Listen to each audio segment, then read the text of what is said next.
part 2. So part 1 has been done, in which we have covered the basics of Newton's laws, how to draw the free body diagram last week, and also simple pulley block problems, along with the introduction to the different types of forces like normal reaction, tension. We avoided friction throughout, and we will do that even through during this week. We will allot friction a separate week and a chapter, that is the next one. So even during this entire week, we would be trying to take the smooth surfaces of contact. Okay, right.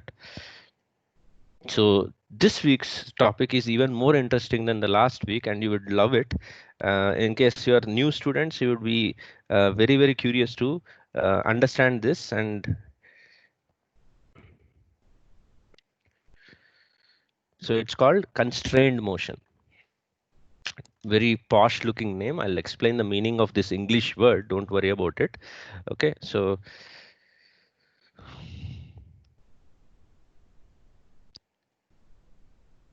let's try to understand what's the topic is all about.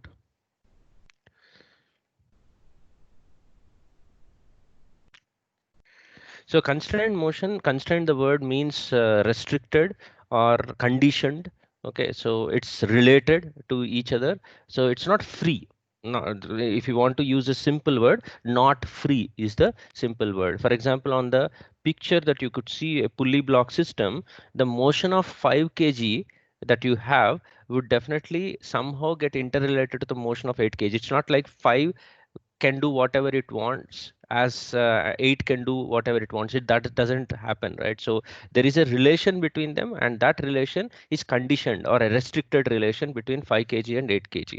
So study of these type of motion would be covered under this week under the topic's name of constrained motion. Okay, so what are constraint relations? So we will be writing some relations between 5 kg, 8 kg, or even in future discussions, different systems would be moving connected to each other. So we would be writing some relations. These relations are called constrained relations. Okay, so let me write those.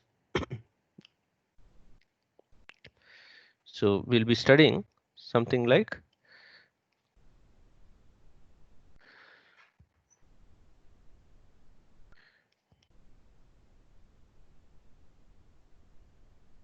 constraint relations.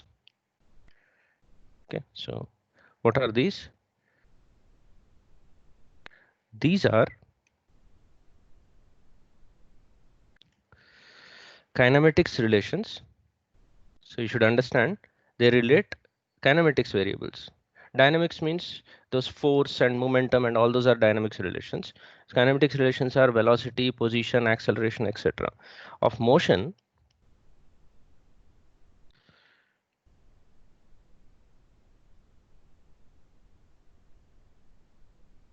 between two or more points moving in a physical situation, two or more points moving in a physical situation.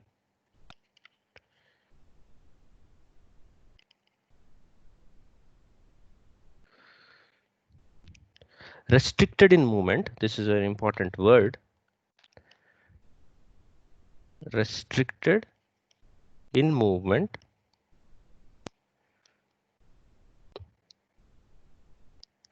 by the connection,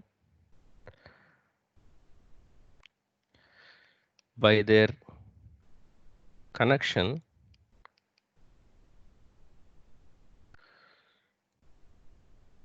to different types of things they could be connected to. So some of them are threads, pulleys, rigid surfaces, or you could say rigid hinges, collars. We'll discuss all these things. Don't worry. We'll try to draw some diagrams, etc. So these are all different types of things that they could be connected with, and due to their connection to them, the restriction could happen. As you could see on the right of the picture, the connections are with threads and pulleys, but you would see many more structures which they are connected with, because of which the restrictions could be held. Okay. So let me write that. The word constrained, as I said, the word constrained means restricted or conditioned. Okay. Right. So how to get these relations? There are multiple methods of looking at the same thing. So we'll do it one by one in this particular example of the pulley block system that I have drawn on the right side. So the first type of method that we'll be looking at would be called as the marking method.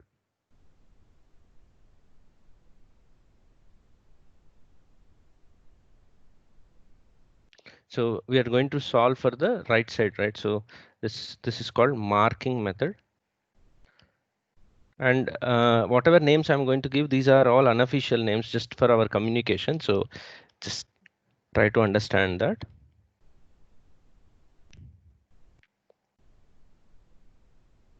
Okay. So what we do is we are here to find out what is the relation between the position of 5 and position of 8 over a period of time, and thereby we should be able to relate the velocity of 5 with velocity of 8. That's the whole agenda. And then if further we are interested, we could actually go ahead and discuss about the accelerations of the two. So this is what we are going to deal with. So step one, there I'll write it in 3 steps. Okay, step one, marking the positions of these objects, marking the positions of these objects along their directions of motion from a fixed point, end, or surface. So choose a fixed point or end or a surface, which I say in this problem is a ceiling, and mark their positions with respect to that particular fixed surface, right? And label them as some variables like x1, x2, x3, or something like that. So in order to do that, we should be able to recognize, first of all, which are the moving points in this particular diagram. As you could see, this pulley is fixed to the surface, so there is no need of marking this one, right? Whereas 5 kg is not fixed and it can move up and down depending on the dynamics of the problem. So I mark a position for 5 kg. Similarly, for 8 kg, which is also a movable one, I marked one position, as you could see in blue. There is another thing. This pulley is also a movable one. Can you see that? This pulley actually is unlike this one. This one is a movable pulley. So I have marked one more. So I recognize in this particular problem at the start that there are 3 important moving points. Then you can question me saying, okay, there is a point on the thread also which is movable, right? So I would request you to think that the 5 kg block's motion is all directly related to all these points. So whatever is the velocity of 5 kg, it is trivial and obvious that the velocity of these points are also the same. Same thing can also actually be said about this pulley and 8 kg also, which we'll relate to at the end of the problem. Okay, right. So I'll write the steps that I've already discussed. Okay, so the step one that we are looking at,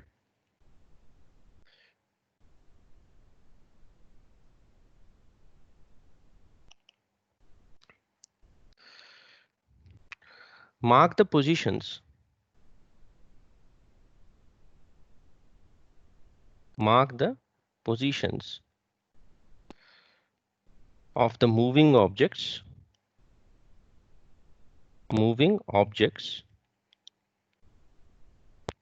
along their, this is important, you can't mark it in any direction, but along their directions of motion. So we should have a fair idea of which direction those objects are going to move once the system is released. From a fixed point always, that's the best way of doing things, because then you'll get absolute motion. So this is your first point. Then step two. Once you're done with those markings, so let me mark those important things here. Okay. So I'll mark position of 5 kg as x subscript 5. Subscript refers to in this problem. You could write it as x1, but I have chosen 5 for the 5 kg. It's easy for me to represent. Similarly, x8 as the 8 kgs marking. And I would also go ahead and mark the pulleys, this thing, as x subscript p. Okay, so there are 3 markings that I have made as per the step 1. So let's see what step 2 here. Using the above markings, write equations pertaining to the geometrical constraint of the length of each thread involved in that particular situation. Okay, so let me write that. You'll understand once I write it. Using the above markings,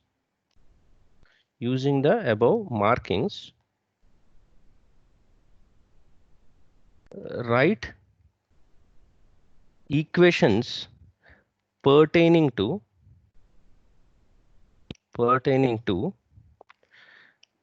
the geometrical constraint. What is constraint? Restriction or condition, whatever that you can find in that markings of the length of each thread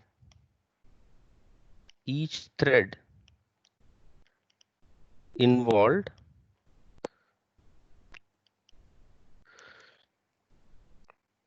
to a constant, and involved and equated to a constant. You can write and equated to a constant.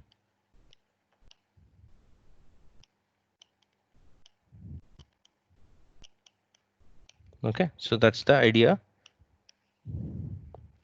for step 2. Okay, right. Let's finish off with step 3 and apply those steps. In step 3,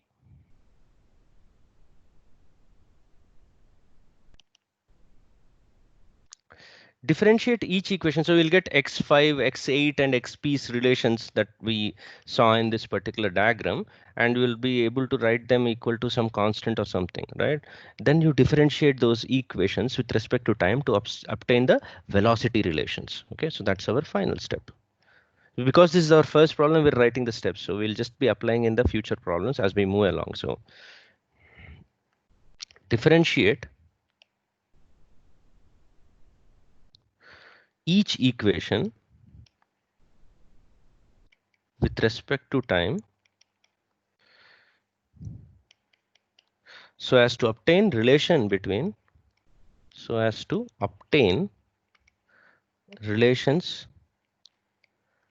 between velocities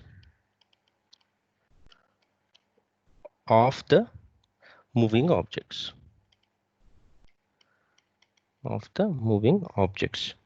And if needed further,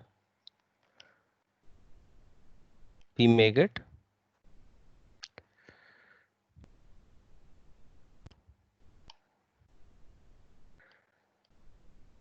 relations of accelerations too.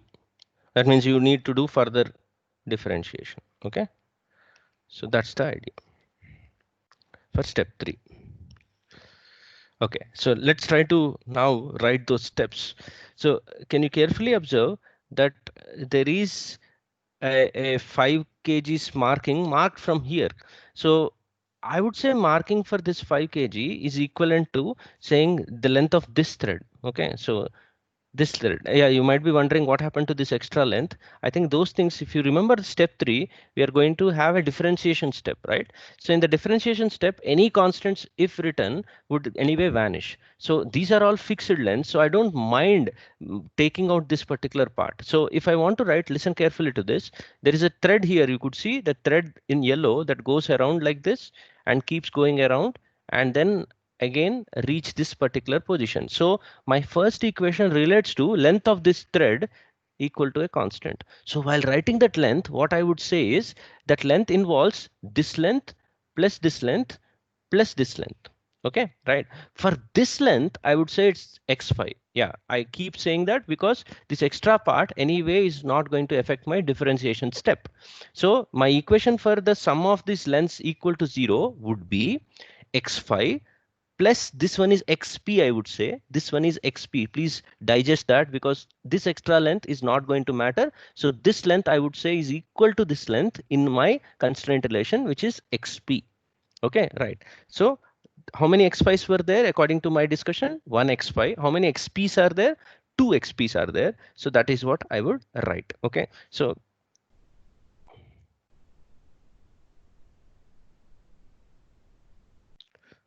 Or if you are very stringent at the start, right? So we'll do one more thing if you want to, right? Some of you are perfectionists, so let me do it this way. Okay, so if this is some C, let's suppose, okay, you can include that C and actually uh, convince yourself that it's not going to affect. So next time I won't write this C. Okay, so this is because of the first time you're doing. So what is this yellow length? X5 minus C.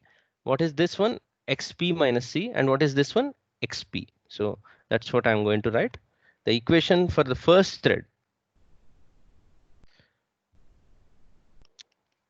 So first thread constraint relation implies X5 minus C plus XP minus C plus XP is equal to constant. So as I said, when you're going to differentiate, this constant is not going to matter. These constants are not going to matter. So next time it's better we don't even write them and waste our time. Okay.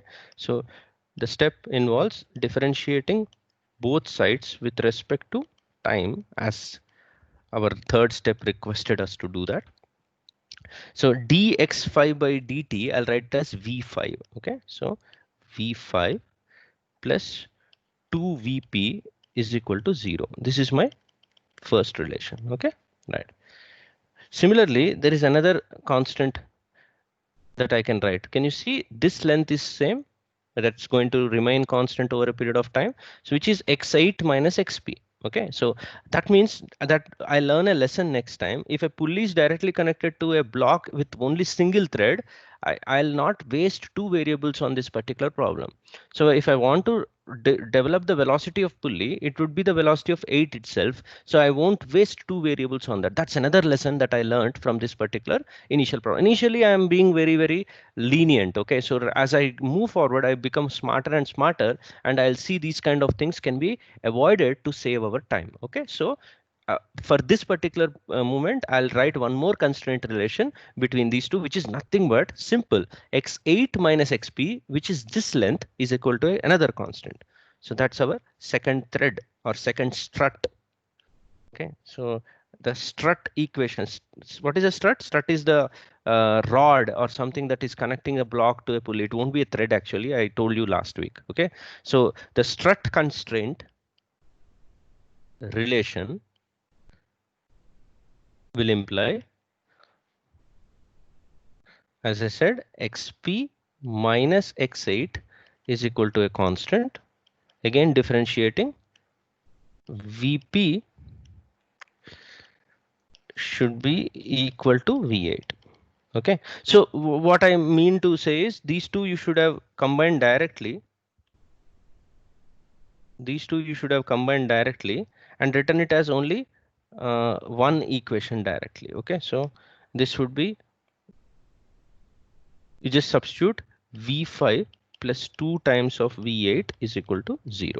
Now you recognize one very important thing. Sum of two numbers is coming out to be 0. That is all because you remember your markings were all in the direction of motion. You said initially in the first step in the direction of motion. So if this is fixed thing, you are assuming by marking xy that v5 is downward, because dx5 by dt in mathematics talks about rate of change of x5 in the increasing direction of x5. So unknowingly you have taken v5 downward here.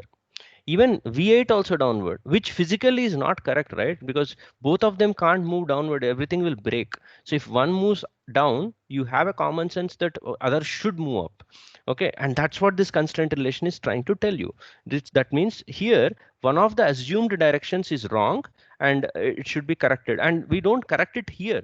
Okay, so we'll correct it in the dynamics equations. You'll draw the FBDs of these objects, you'll try to take the accelerations and velocities in the direction that is proposed by this. Only at the end of the solution you will get one of them as minus, and then you will realize that. So at the start of the problem, I would suggest you don't waste time in discussing which one is in which direction. Leave it to the equations to decide that aspect. Okay, right? So what are the equations that I can write? How will that help? Let's try to understand. So if I were to solve this problem, okay, so I will try to take some tension values here. Okay, so carefully watch this. So if this tension is T, this tension is also T. I'm writing on the diagram. Look there. This tension is T. Then I think you will all agree this is 2T. No issues with that. Okay, it's T and T. This is 2T. So please understand, in the constraint relation, I have already assumed phi is moving down, and also 8 is also moving down. Okay, right? So which means on my free body diagram of 5 kg, I have to visualize that a phi is downward. Okay, so there's no other way because the constraint relations have been written in that manner. Whether they are right or not will be shown in the final answer. Okay, a8 is also downward. So these are the free body diagrams accelerations. Okay, this is A5 and this would be A8. Okay, so what is the A5's equation? I would say 50 minus T, 5G minus T is equal to 5A5. That is first equation. Second equation is 80 minus 2T is equal to 8 times A8. So those are the two equations I will write. So this would have further implied A5 plus 2A8 is equal to 0. So this is your acceleration relation, second one. Now from FBDs, the two relations would be 50 or 5G minus T would give you 5A5 downward. Okay, and another one, 8G minus 2T would give you 8A8. Okay, right. So these are the three equations, as you could see, for 1, 2, and 3 equations. How many variables are there? List of variables.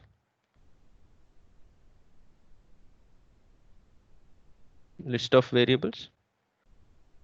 You don't know what is A5, you don't know what is A8, and you don't know T. And you could see there are 3 equations, 3 unknowns that you have to put. Okay, so that's how it is. And if you had considered VP or AP also as a variable, then you have one more constraint relation. So whether you consider only this as one constraint relation or this and this as two constraint relation, you will just add to the list of the variables. Okay, so I would try to see that this is a 3 equation, 3 variable system. And when you solve them, I have already solved it on the sidelines so to avoid our time, right? So upon solving, you will end up getting.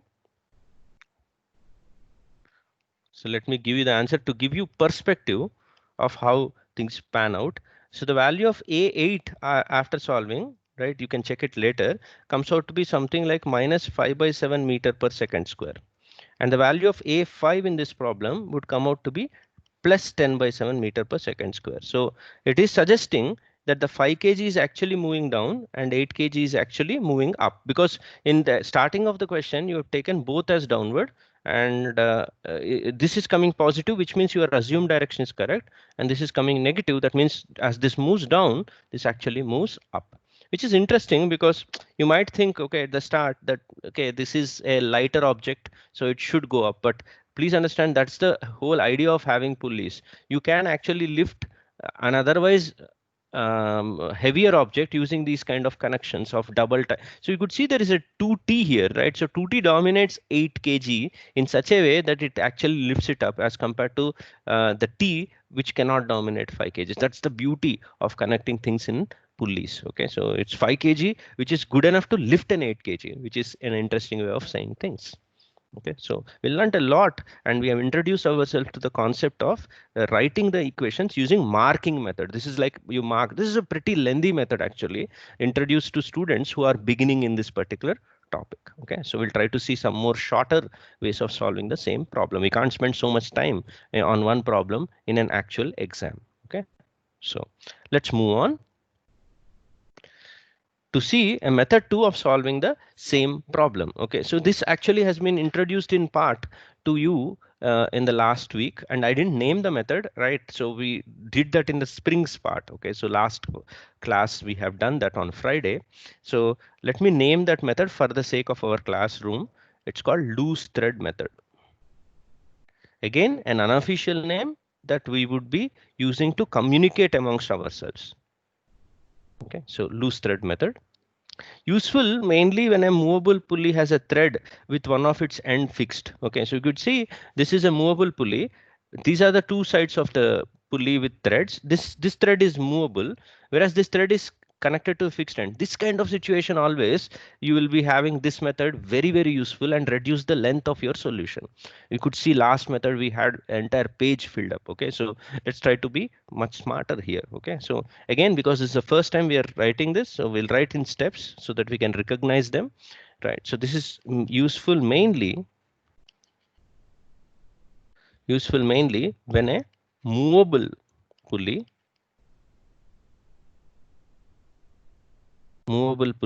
has a thread with one of its end fixed. So you could identify easily in the given diagram which one is that. So in the step one, what you do is you go to the movable pulley, no markings, nothing. Okay, you'll directly attack it. Go to the movable pulley and displace it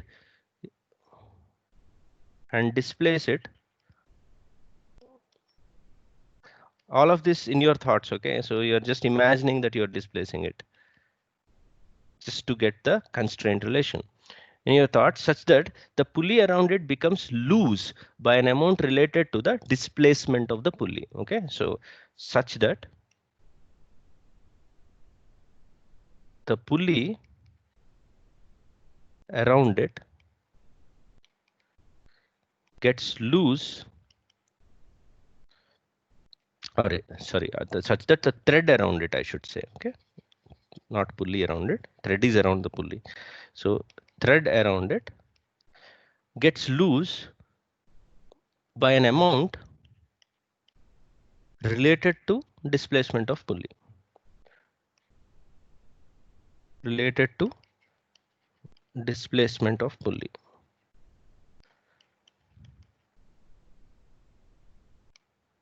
Okay, right. And in step 2,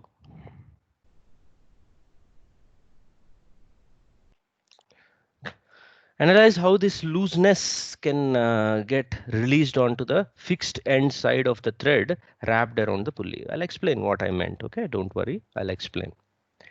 Analyze how this looseness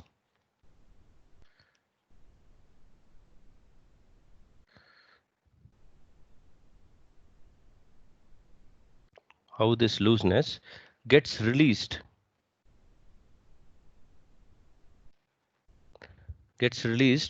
onto the fixed non-fixed side, onto the non-fixed side, onto the non-fixed end of the thread wrapped around the pulley. Okay, so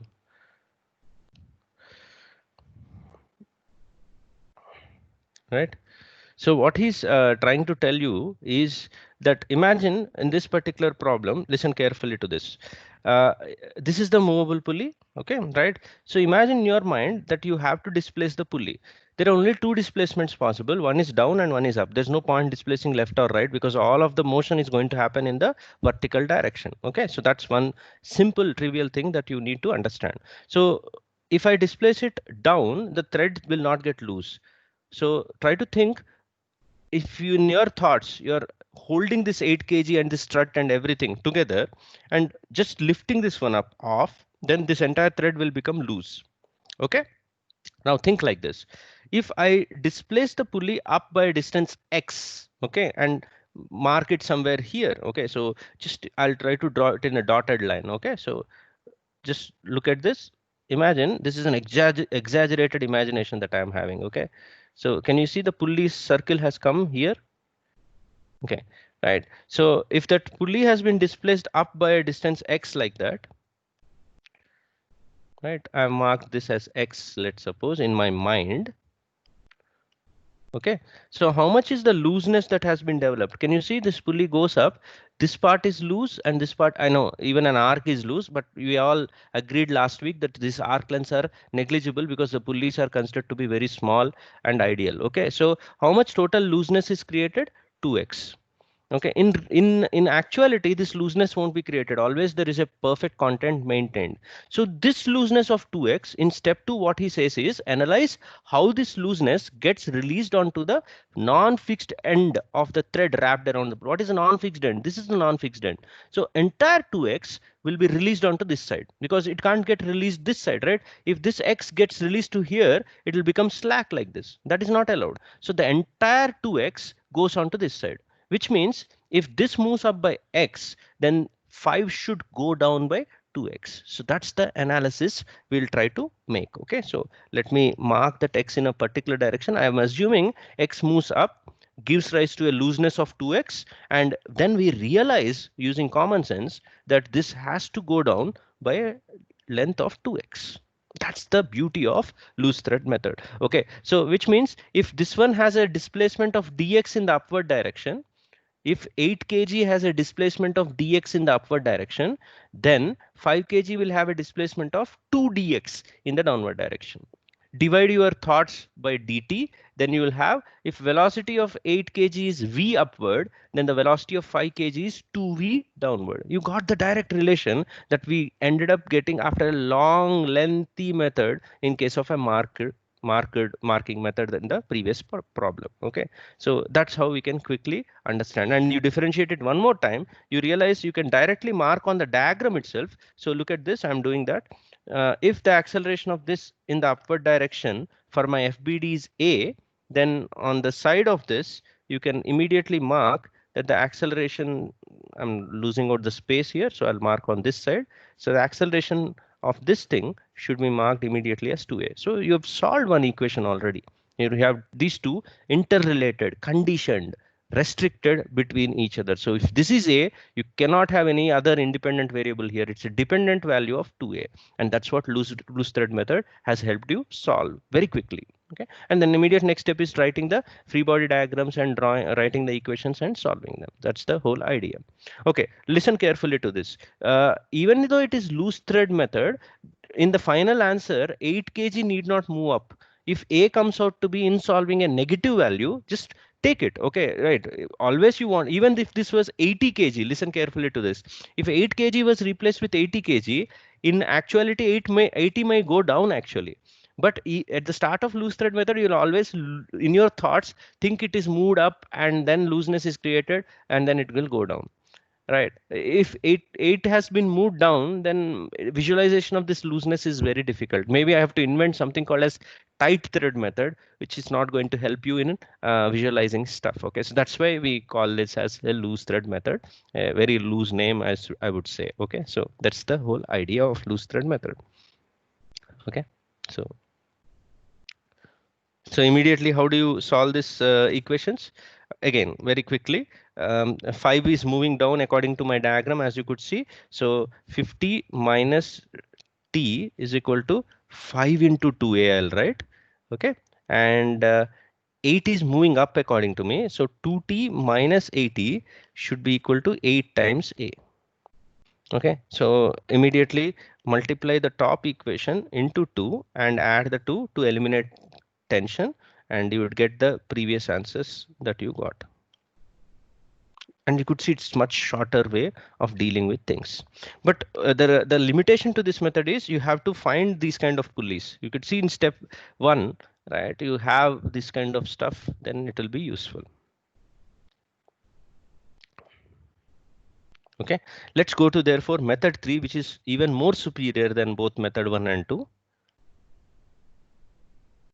Okay, so we'll call it as virtual work method.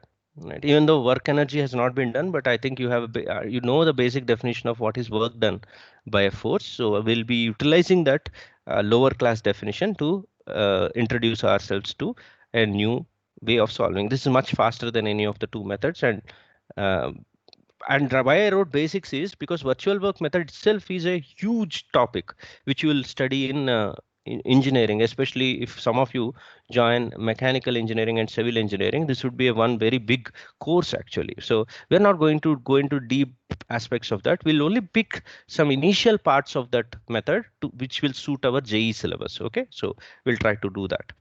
Now, take an observation. Imagine I have two different cases of a person pulling a thread. Okay, in the first case, the thread is actually fixed to one end, right? And this is all absolutely at rest. Whereas in the second case, the person who is pulling and the thread to which it is connected is actually a moving frame of reference. Okay, so these are the two situations that I have marked for our observation now. Okay, so let's see how this thing pans out. In the first observation, so what we're going to do is we're going to ask ourselves how does the free body diagram of this thread look like? Okay, how does the free body diagram? So FBD of the thread, if I attempt to draw, would contain forces of the pull of the person on this side. So there will be an F acting like this, and because it should be at rest, even the wall should pull it with equal and opposite force. So these two forces individually, let's say, are F each. Okay, right.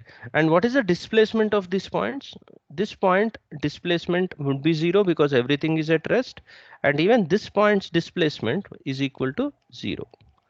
And force and displacement are associated with a calculation of work. Therefore, if I ask you what is work done by each of these points, okay, work done by the force F here is 0, and work done by the force F here is also 0. So what is the total work done by all the forces?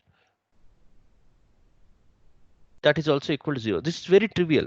The logic is simple. What actually happens is a thread which is inextensible cannot be worked upon. Okay, that's the basic idea of virtual work. So what we do is we try to calculate individual parts, what works are being done, add all those things and write it as equal to 0. So total work equal to 0 is the essence of, I'll write virtual work method in a short form so that we can communicate easily. W virtual work method. So VWM. So the essence of virtual work method is thread is inextensible. Therefore, net work done by all forces on that thread should be equal to 0. Here it is very trivial. Not only net work is 0, individual parts also it is 0. You will see its importance in the second case. Okay. In the second case, the same FBD, if I try to draw for the thread,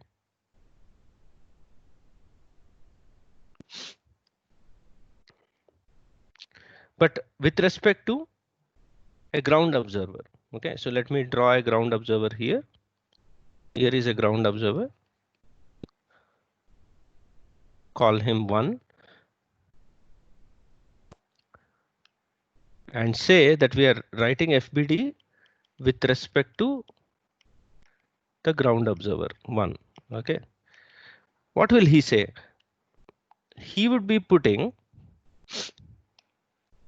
the force F here and the force F here. But he would complain that as he watches this thing, this point actually moves towards right.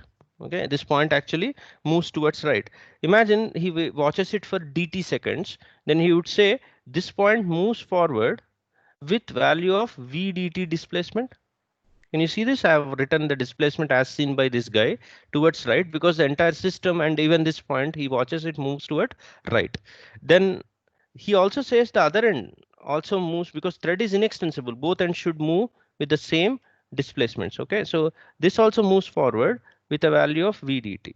Now you watch carefully. Each point of application, actually there is some work. Unlike last time, the work was not equal to 0. So I'll write dw because I watched it for only dt seconds. So the value of dw here would be, what is the value of dw here? It would be, if you carefully observe, this is a dot product, right? So this is anti-parallel vectors. So minus fv dt. Okay. And what is the value of dw here? I think it would be fv dt. And this time individual dw's are not equal to 0, but you could say the collection of these two dw total on the string would be equal to 0. Again, as I said, essence of the virtual work method. Okay, so which means in trivial cases like this, it's obvious. In cases where you have these kind of situations, and we'll go to much complicated, more complicated situations. I know this is also trivial, right? But we'll see some more situations in which this would be of real help for us, more help than the marking method and also the loose thread method. And this is a basic introduction towards that. Okay, so applying this to the Atwood machine in the third observation. So first two were very trivial. Even the third one would be not that difficult. Applying it to Atwood's machine that we solved last week already.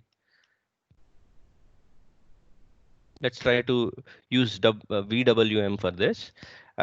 You would mark the thread as it is. So let me take the thread separately out. So whatever thread that is given to us in the diagram, I have marked it out separately. This arc is ignored even though I have drawn. And you realize that there is a tension at each end. Here there is a tension down, and there is a tension down on the thread here also. And we all know, because of the ideal nature of the thread, these two tensions are same in Atwood machine. Okay, and in any of these marking methods or all these constraint relations, at the start of the problem, we would visualize that both these objects are moving down by the same direction. Okay, even though the directions we all know would be opposite, but at the start of the problem, we'll try to fix a idea that we'll assume all of them away from the fixed point. This ideology is very important when complicated pulley systems are given. We'll see that in the coming classes. In that complicated system, you will not know at the start which one is moving in which direction.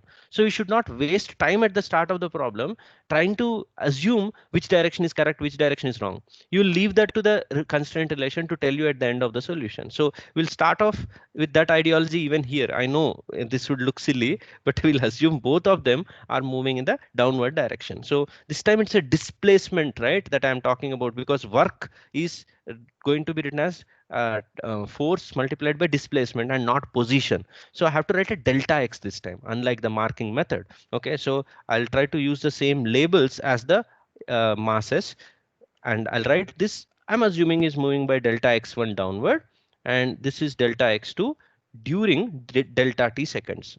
Carefully watch this. Okay, we're taking a very simple example, known example, to build our theory, which I'll use in complicated cases. Okay, so just watch it carefully.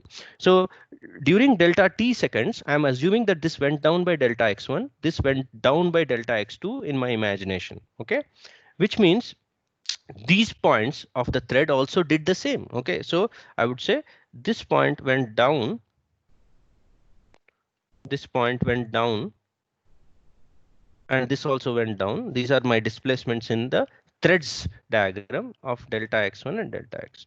Remember, virtual work method is written for the thread, and you could see why it's called virtual. Really, work is not happening, right? We are writing work happens here and work happens here and sum them up, and really work, since it is not happening, we are equating it to 0. Hence the name virtual work method. Okay, so what is the virtual work on the left side? The value of t multiplied by delta x1. I'm writing positive because they are parallel.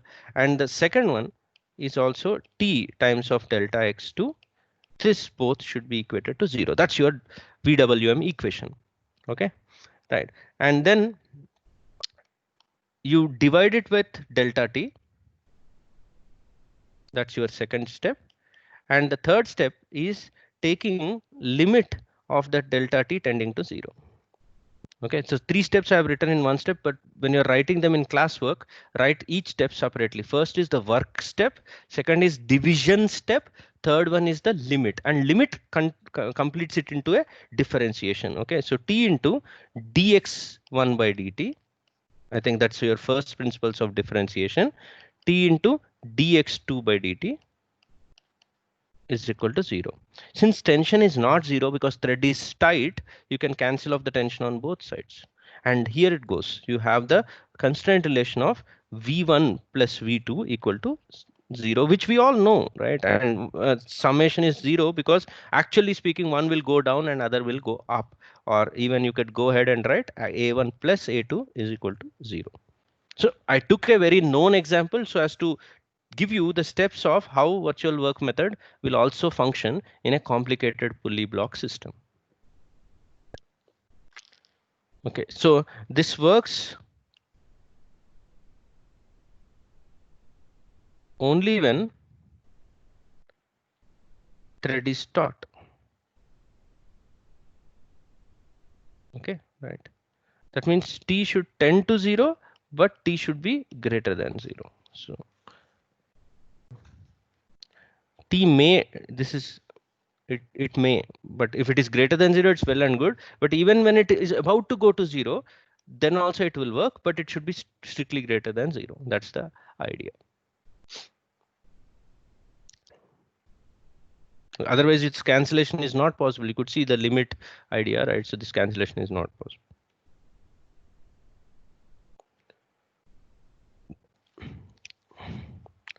Okay, right. So let's try to apply this in our problem. Okay. Same problem I've been taking right from the start, trying to impress upon you different types of methods. We have done this in marking method, loose thread method. Now we are going to apply the virtual work method for the first problem. Okay, so for that, all this I am drawing only because this is the first time we are applying. So all this will be drawn in your mind with practice. Okay, so if this is 5 kg and this is 8 kg, and these are moving down by some displacements, those displacements I'll mark here also. Okay, so let me right, this is delta x5 and this is delta x8. Remember delta because we're talking about displacements now.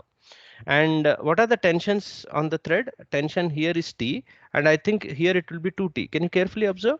Thread actually will push the pulley right in the upward direction, and therefore pulley applies a equal and opposite force on the thread in the downward direction. I hope you all appreciate what this 2T is. Okay. Next, the displacements I'll borrow from the diagram as it is. So delta x5 downward, and this also is delta x8 downward. Okay, right. So this end is anyway fixed. There's no movement here, and this is also going to be fixed, right?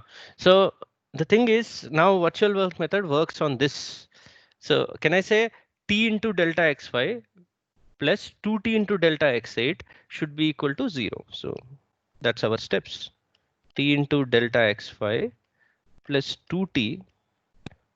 So let's apply this to our previous problem. So that's what we are doing. Same problem, different methods.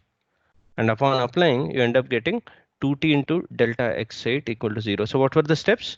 First, divided by delta t. All this will bypass in our future problems. We'll not write so many steps is equal to 0. Then take limit of that divided by this and limit 2t delta x8 divided by this. And as you know, the value of delta t should tend to 0, then only you can write velocity, right? Okay, and cancel the value of t on both sides because it's greater than 0, or at least tending to 0 but not equal to 0. That contact should be maintained between the threads and pulleys. So this and this, you could see a 2 here. So value of v5 plus 2v8 equal to 0, which also gives you a5 plus 2a8 equal to 0. We got the same thing using loose thread method also. Okay, so this is how virtual work method equations do work out.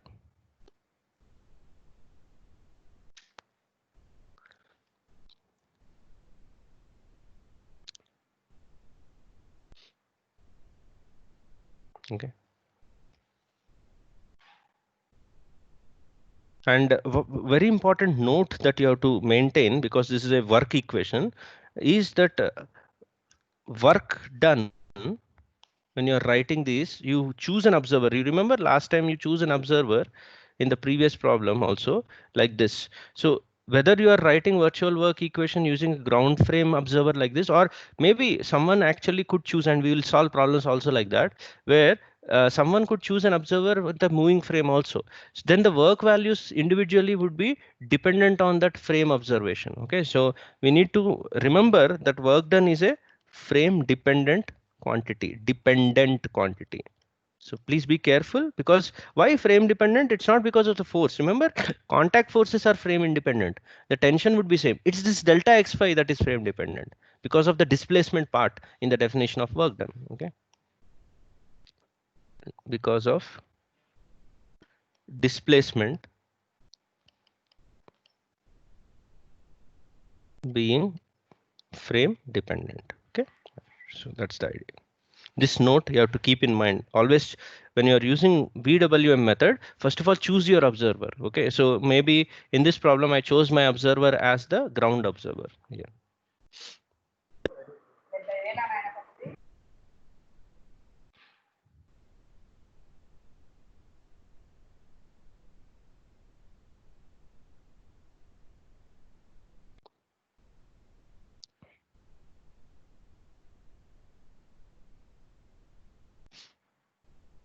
Okay, so let's solve a problem in which virtual work method can be applied, and it's slightly harder than what you can see on the board right now. Okay, so let's go to the next one.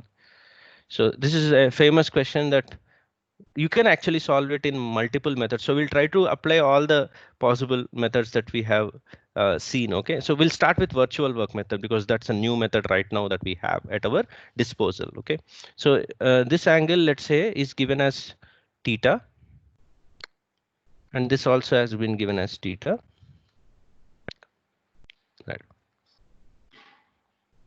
So the question is, if velocities of m1 and m2 are given to us already, so I'll mark it in the diagram itself. So you're presented with the velocities of m1 as u1 and m2 as u2 respectively. This is your u1 and this is u2. So using u1 and u2 and thetas, you need to calculate what is the value of m3. What is the velocity, instantaneous velocity of m3, not value of m3, sorry, the instantaneous velocities of m3. Okay, so let me write the question. Find the instantaneous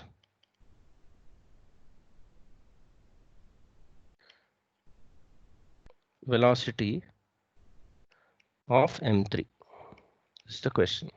Okay. Start off with the virtual work method. We'll try it out. I'll give you 30 seconds. And then we'll try to use the marking method also. Try to see which one is easier and which one should you take forward and all that.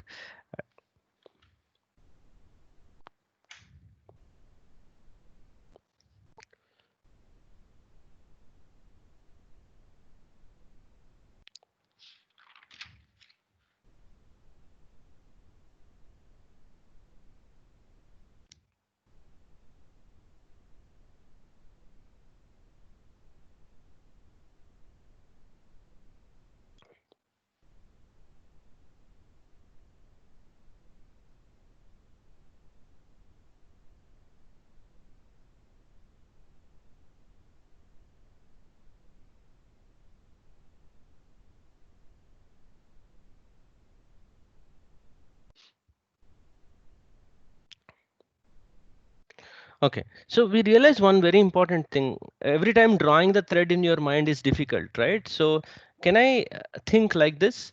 Listen carefully to this. Whatever term that you wrote here, can observe this on the board, everyone.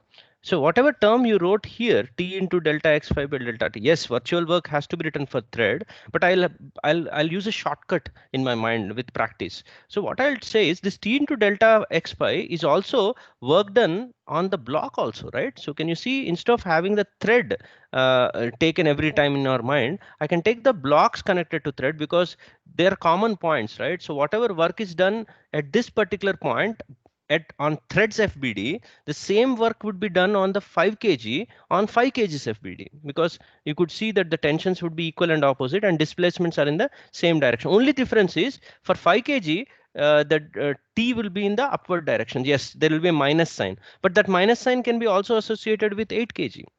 Okay, so is that as good as getting an answer with all minus signs here, but still you're anyway equating it to 0?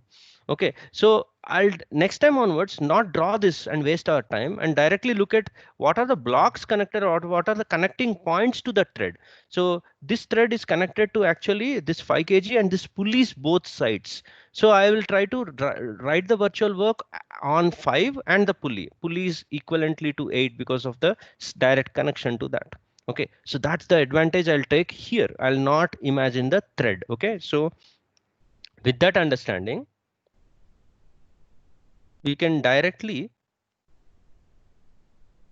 write VWM terms, virtual work method equation terms, using the connected points of the thread.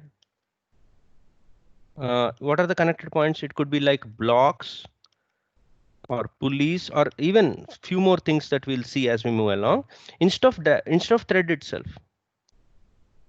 Even though the underlying principle is for thread, remember, thread doesn't extend, therefore its work done or work supplied to it is 0, and therefore you could write equal to 0. But we are becoming smarter as the problems progress. Okay, so instead of thread itself. Okay, right. So now I'll attack the blocks connected to the thread. Okay, right. So the pulley and all this.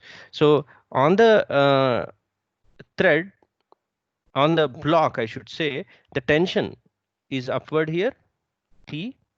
On this one, there is a tension this way.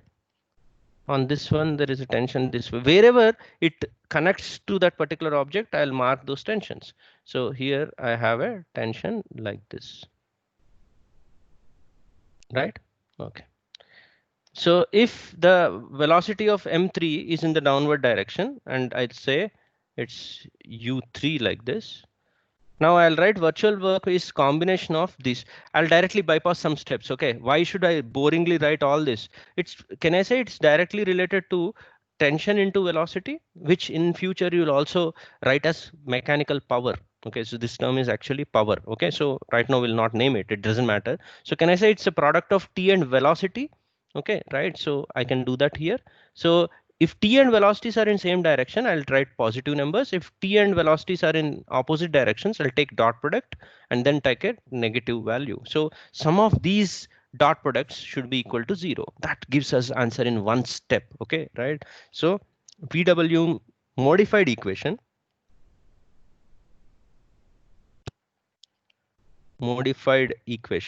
with all the care taken should be written as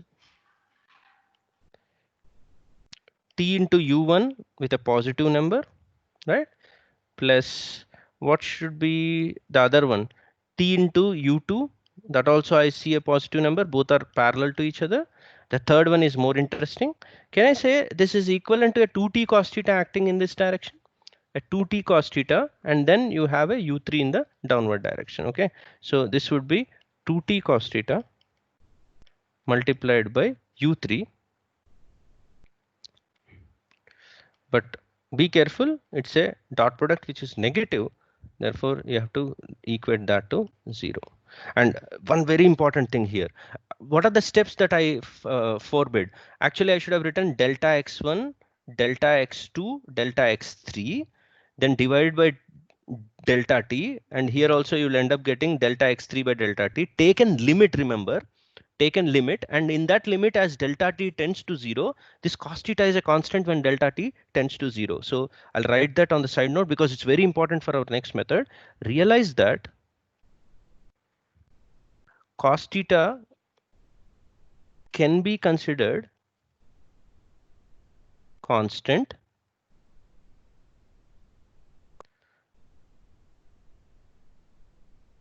while taking limit of delta t tending to 0.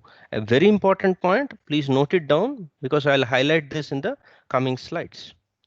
Okay, the usual thing now we do is t gets cancelled, right? And you end up getting the relation in one step. The value of u3 required is equal to u1 plus u2 divided by 2, I think into secant theta is the required answer. Okay. So this is your answer using virtual work method.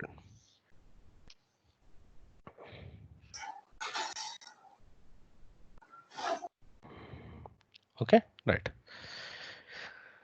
So now let's try to use marking method and try to get to the answer. Okay, so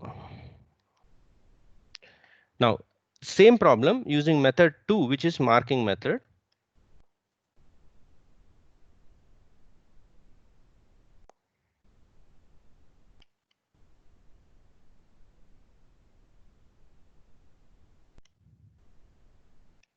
Okay, so let's see how difficult it will become for us to, and but we'll learn some lessons also while doing that. So just keep your eyes open now for some nice things to happen, right? So in marking method, you mark, this is the first thing that we started off the class with. All the moving points from fixed ends, you'll mark some displacements. You'll ignore some constants. Okay, so we're back to the first one. I see 3 moving points. I mark 3 variables. So let me label them. I'll call these as x1. Remember, in marking method, you mark positions. You don't mark delta x1. Okay, so this is x3 and this is x2. Okay, and then write the length of the thread associated constant. I think this length plus this length plus this length plus this length equal to constant. So if this is theta, okay, you will help me out. X1 plus obvious x2, no doubts about that. The x3 part, okay, how does it come? Can you see a right angle triangle here almost? Okay, these are all small points, remember. So this x3, sorry, this is x3. And if there is a right angle triangle, I think this is the hypotenuse of the triangle with this as base and this as theta. So I would say x3 secant theta. Okay, so this would be 2x3 secant theta equal to constant, not 0. Then you differentiate. Okay, so differentiating with respect to time,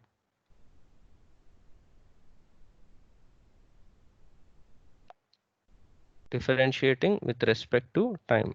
This is different from the taking a limit idea. Okay, right? You take a limit and then take it to 0. That's first principles. This direct differentiation application. Okay, so you'll do d by dt on both sides. Okay, right? So taking d by dt on both sides, you'll get v1 plus v2 plus 2v3 secant theta equal to 0. This is how some students write it. Let me talk about that, right? So this is not always right.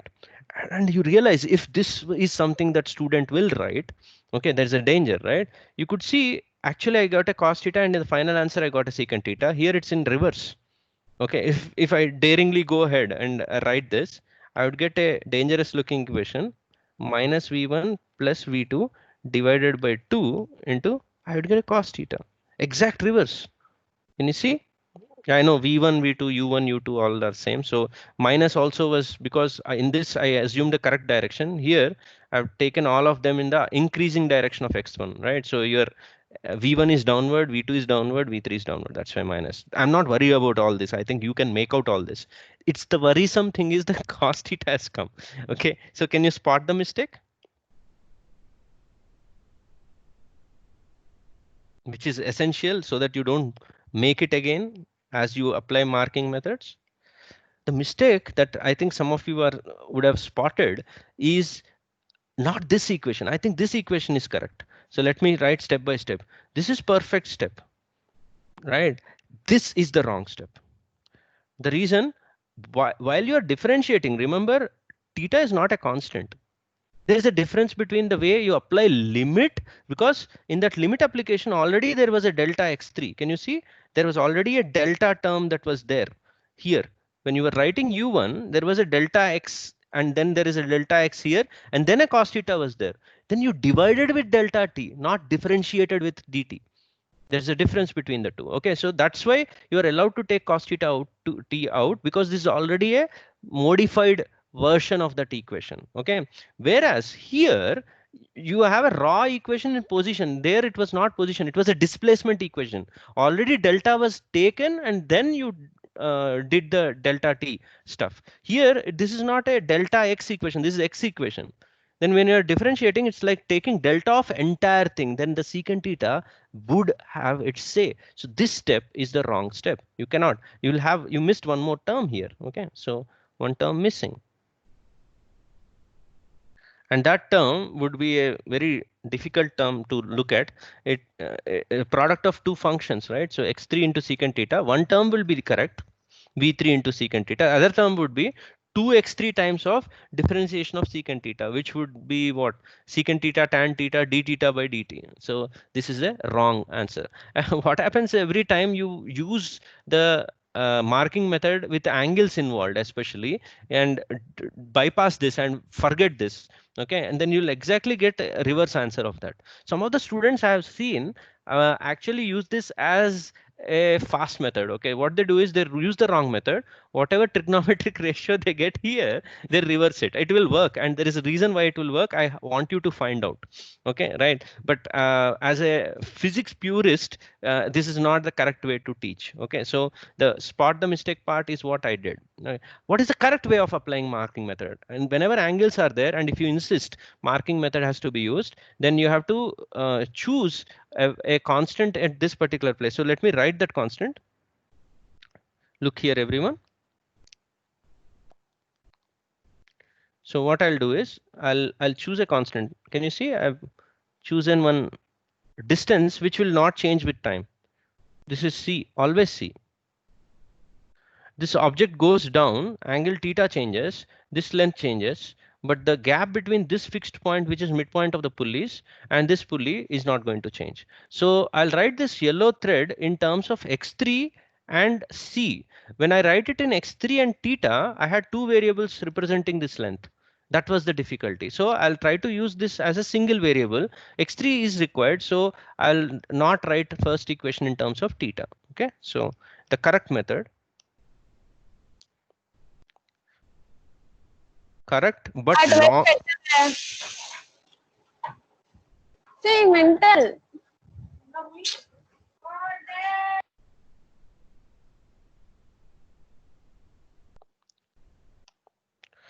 Correct, but long way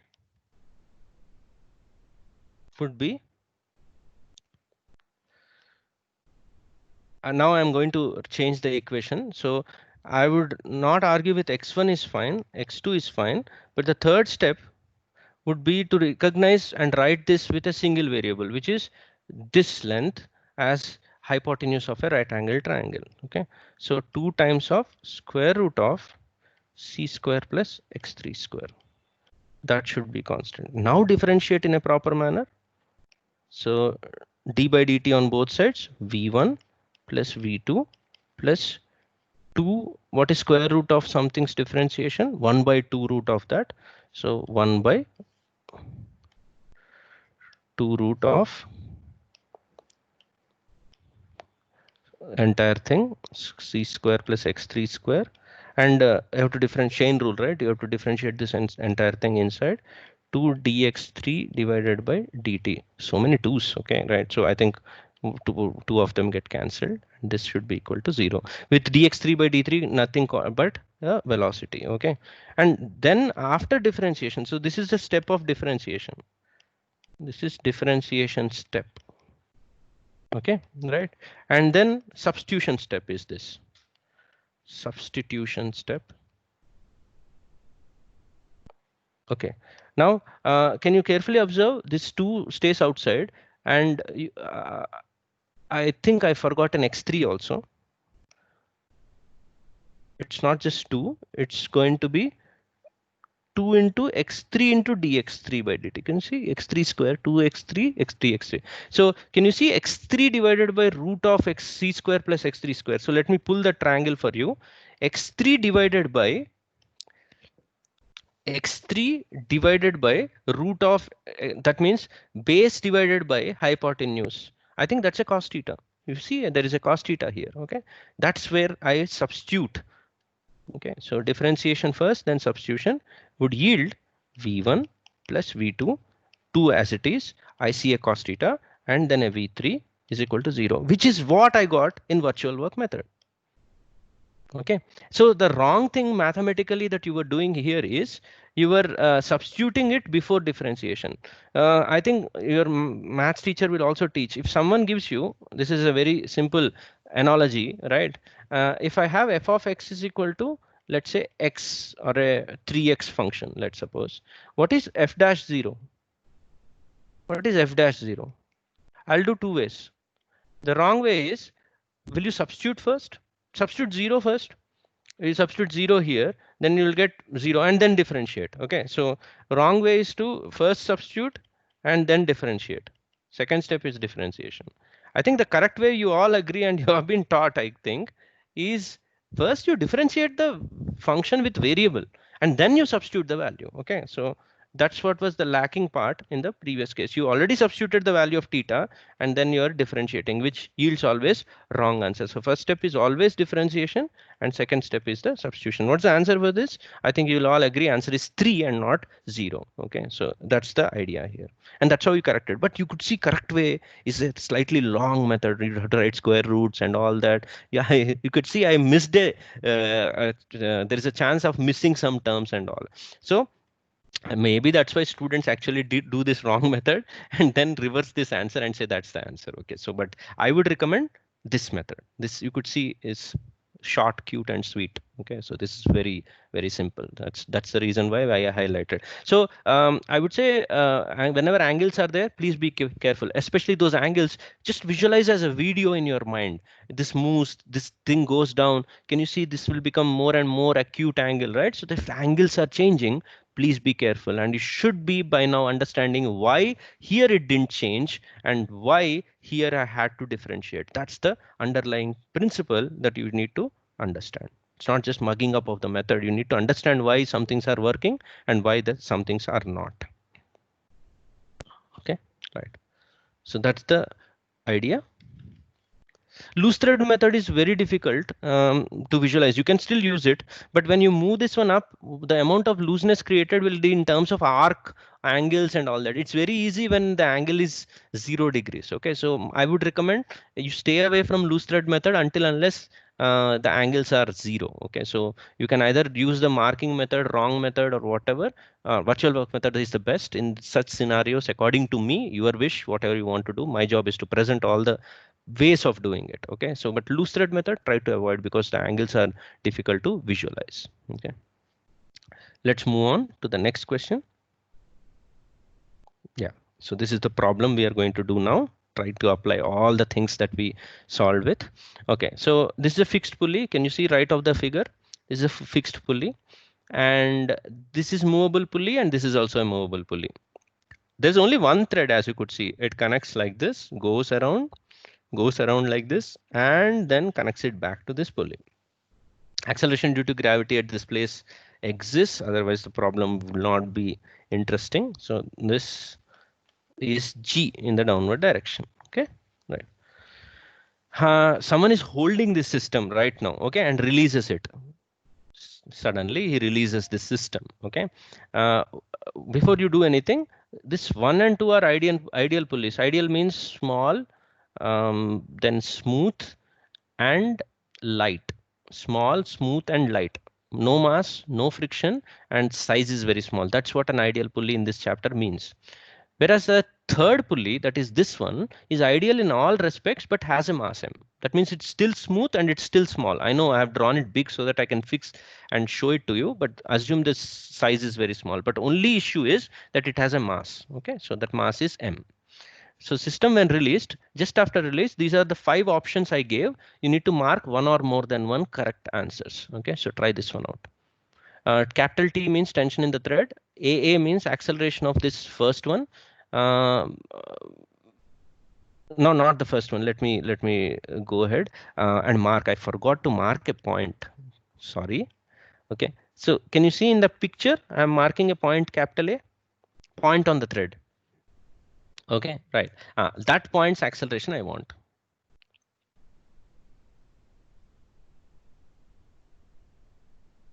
And for option D, I will try to change it a bit. Option D looks all A's only I've written, so I'll change this also. Look at option E. Okay, option E is, let me think, I'll write it down here. Option E, I'll keep it as it is. I'll change option D, everyone. Notice this. I'll make this A3, acceleration of pulley. So I've changed it in red. Okay. So I want acceleration of pulley 3 also. When I say acceleration of pulley 3, it's the center of this because it's all very small size. So this I've changed. Now I think you might get more than one correct answer. So try it out.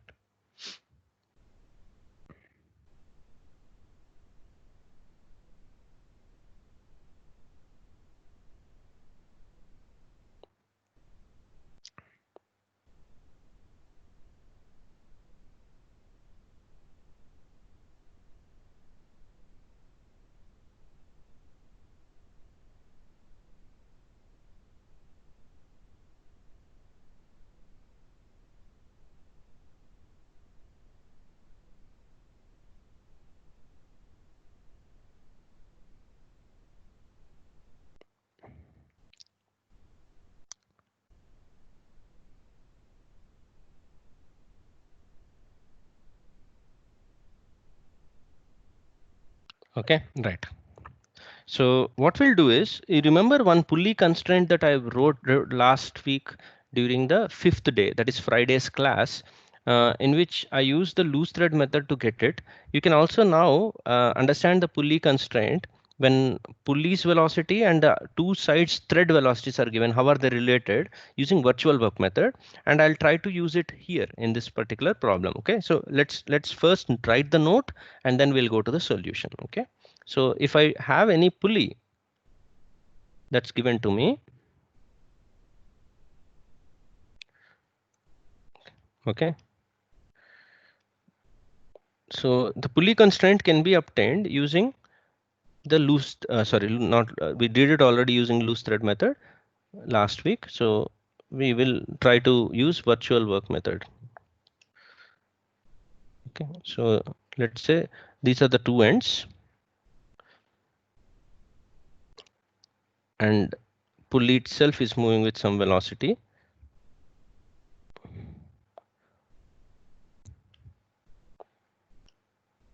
And these ends are moving with their own velocities, let's suppose.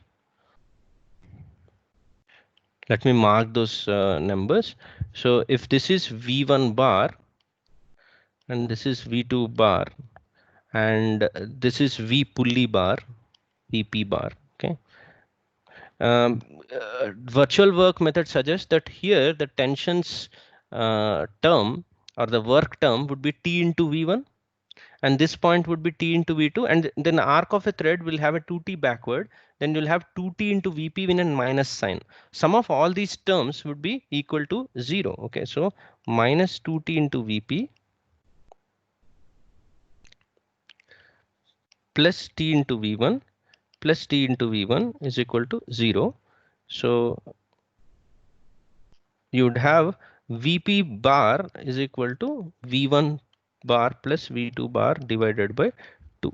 And these V1 and V2, you can apply some sign associated with it to actually, so if in real problem, if this one goes in this way and this one goes this way, you assume one direction is positive and these are all having signs. Okay, so following sign convention, you please follow the sign convention to that.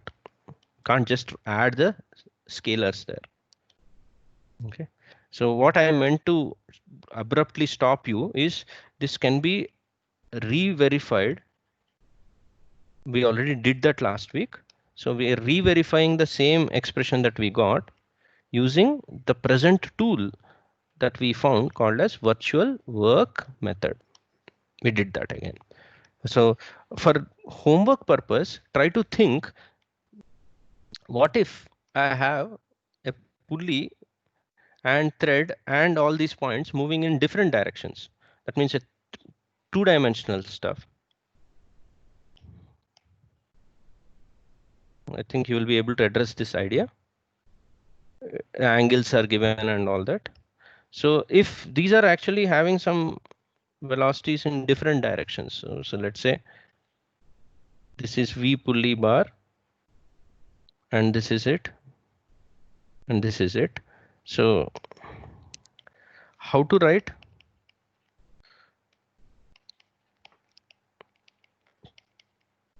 Pulley constraint in 2D case, and that is two-dimensional cases. If these are really I cap and j cap are given, this is I cap and j cap, and this is I cap and j cap. So in terms of that I cap, j cap, you please write. So these are I cap, j cap components are given, let's suppose, so on and so forth. Okay. So try this one out as a homework to think about. Okay. So coming back to the question, after analyzing that virtual work method can be used, one is a massless pulley, right? So if this is tension T and this is tension T, all the way this is all tension T and tension T comes back. If this is T, T and T, then 2T should be equal to T for a light pulley. That is, it's not having any mg for it. Okay. So from pulley 1, you quickly realize pulley 1, the value of 2T should be equal to T, which implies T tends to 0 or equal to 0 in that manner. Okay, actually it should tend to 0 immediately after release. Still some contact is maintained. So this equal to 0 means if someone asks what's the value, it's 0. Someone insists it's actually still touching it. Okay, so tension has become just 0, but it's still nearly touching it. Okay, right. So something of that sort you can understand. So since it is 0, when you write the virtual work logics, the tension terms are 0, so you should be very, very careful. The accelerations need not be 0. You should realize that. So I'll mark the accelerations in the picture itself to establish that ideas. Okay. So easier ones are, this thread is all connected. So every point on this thread should have 0 acceleration because it's connected to the top. Okay. So I'll mark that.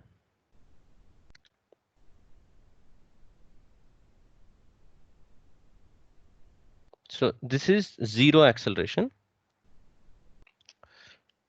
Just stay with me 2 more minutes and we'll round up the class. And this acceleration that I don't that I want to know, the acceleration of point capital A, can you see that? I will write as A in the downward direction. Okay, right. Then can you use the pulley constraint? If this is A downward, this is 0. Remember, this acceleration should be such that arithmetic mean of these two should be this. That's what the pulley constraint tells you, right? These could be differentiated one more time and you can use accelerations for them, right? So arithmetic mean of these two should be the value of the velocity or acceleration of the pulley itself. Okay, so that is what I'll use here. So the first step that I end up getting is if this is 0 and this midpoint is A downward, this point should be 2A downward. So that's my step 1. I'm writing it in the diagram itself. This should be 2A downward.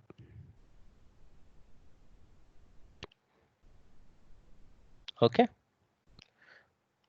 Okay, this is 2A downward. Listen carefully. Now, I think this is pretty simple, but let's try to use pulley constraint to get practice. Okay, you know, if this point is going 2A downward, we all know it is 2A upward on this side, but you could say if this is 0, this and this arithmetic mean should be 0. Only way these two arithmetic mean will be 0 is these two should be equal and opposite to each other. So that's a very convoluted way of doing things. Okay, so this is 2A upward.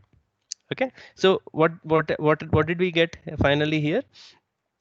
This should be 2A upward, and so this point is A downward and this point is 2A upward. So this point is A downward, careful, right? So now with this pulley, if this end is moving A downward and this end is moving 2A upward, what should be the acceleration of this middle point of it? So it should be arithmetic mean of those two.